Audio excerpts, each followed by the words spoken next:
Selamat siang Bapak dosen dan teman-teman semua. Kami mahasiswa FST Biologi akan mempresentasikan materi perdebatan teori dalam paradigma politik globalisasi dan keamanan untuk memenuhi tugas dan nilai UTS mata kuliah globalisasi dan politik keamanan.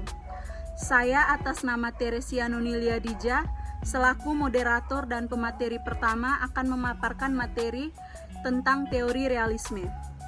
Bagi kaum realis, politik global adalah perebutan kekuasaan di mana para pemimpin harus tetap waspada terhadap usaha-usaha negara lain untuk mendapatkan tambahan kekuasaan yang mungkin nantinya membahayakan keamanan dan kelangsungan hidup negara mereka sendiri. Saya atas nama Dianto Tarjawa akan memaparkan materi lanjutan tentang teori realisme. Pandangan realis memfokuskan pada kekuasaan dan khususnya pada nafsu para pimpinan untuk memperoleh dan melindungi kekuasaan atas pimpinan lainnya untuk membela kepentingan nasional negara mereka.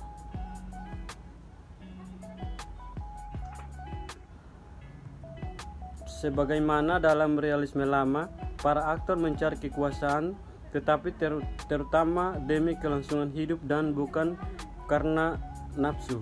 Mereka hanya bergantung pada diri mereka sendiri untuk memperoleh keamanan dengan mempersenjatai diri untuk perlindungan membuat takut para aktor lainnya yang kemudian menyiapkan diri untuk menghadapi kemungkinan terburuk karena takut akan menjadi korban agresi. Saya Yasinta Fernaharaya akan memaparkan materi tentang liberalisme. Kaum liberal adalah orang-orang yang optimis yang percaya bahwa perang dan kemiskinan dapat dihapuskan dan kondisi-kondisi pada tingkat global dapat diperbaiki. Realisme muncul antara abad ke-17 dan 19 di Prancis, Inggris, dan Amerika Serikat.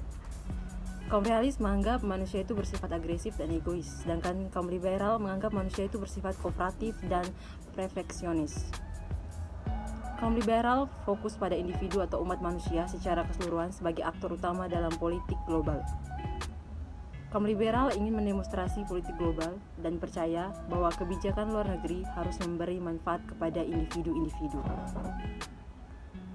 Liberalisme juga berkembang yang disebut dengan neoliberalisme, di mana orang-orang neoliberal merupakan pendukung gigi organisasi-organisasi internasional yang mana mereka percaya bahwa organisasi semacam itu membantu negara-negara mengkoordinasi kegiatan mereka dengan membiarkan terjadinya secara berulang-ulang. Baik, perkenalkan nama saya Arnia Ratu Jara akan melanjutkan materi tentang kaum realisme. Kaum realisme mengancam apa saja yang membatasi kedaulatan negara, sedangkan kaum liberal mendukung lembaga-lembaga internasional dan berusaha membatasi kedaulatan negara. Konstruktivisme, perspektif teoritis besar ketiga yang disebut konstruktivisme, muncul pada tahun 1980-an dari kekecewaan terhadap realisme dan liberalisme, dan pengaruh dominan metodologi ilmiah dalam politik global. Konstruktivisme adalah bagian dari gerakan para teoritis yang lebih besar yang tidak puas dengan teori-teori yang ada, khususnya dengan imperialisme kaku yang dituntut oleh kaum Bavariatis dan tidak adanya penekanan mereka pada norma dan nilai. Nama saya Yusmi Delviapa. Saya akan melanjutkan sebuah materi tentang konstruktivisme. Maka pada akhir tahun 1980-an dan awal tahun 1990-an, sebuah kelompok ilmuwan lainnya meluncurkan perdebatan baru dengan menegaskan bahwa kajian politik global telah kehilangan jiwanya dan bahwa teori empiris gagal memenuhi janjinya. Kelompok ini juga percaya bahwa teori politik global telah kehilangan minat universal post-Gital Pandan untuk memecahkan masalah-masalah real rakyat dan mereka perlu kembali ke pemikiran normatif.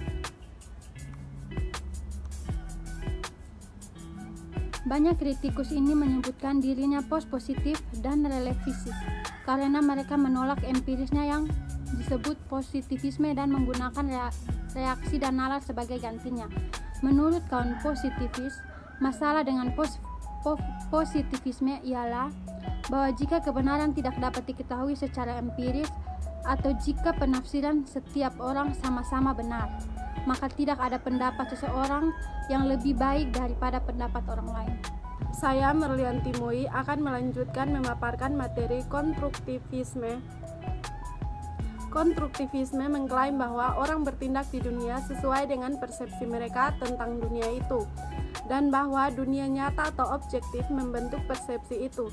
Persepsi ini, kata mereka, muncul dari identitas orang yang menurut kepentingan mereka dan membuat kebijakan-kebijakan yang melayani kepentingan mereka.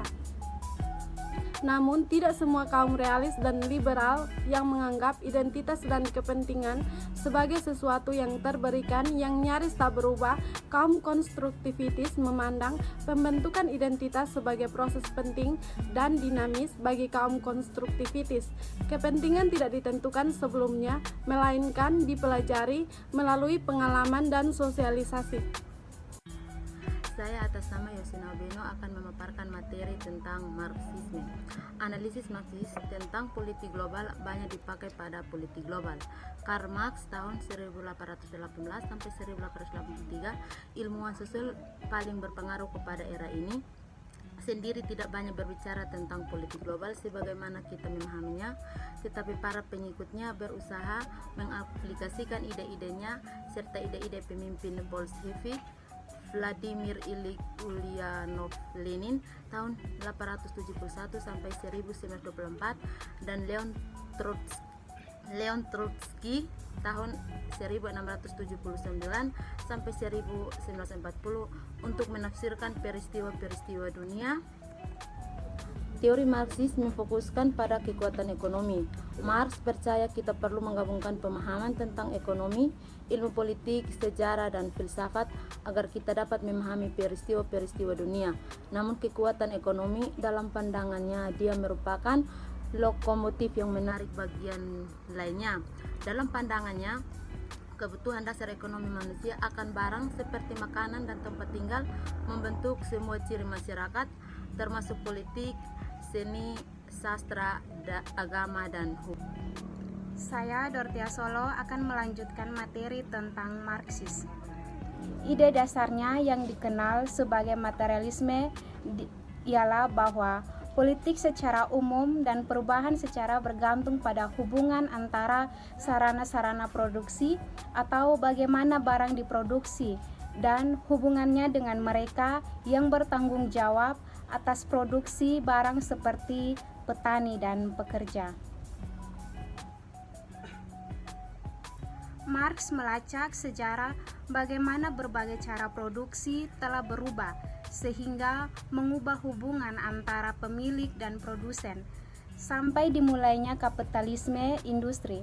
Seperti sistem-sistem ekonomi sebelumnya seperti feudalisme, Marx meramalkan bahwa kapitalisme dan masyarakat kapitalis juga akan berubah ke tahap yang lebih tinggi, yakni tahap komunisme, melalui revolusi pekerja atau proletar untuk menggulingkan aturan para pemilik atau berjiwa pekerja dan pemilik masing-masing merupakan sebuah kelas, dan Marx percaya bahwa konflik antara kelas merupakan cara bagaimana sejarah berkembang.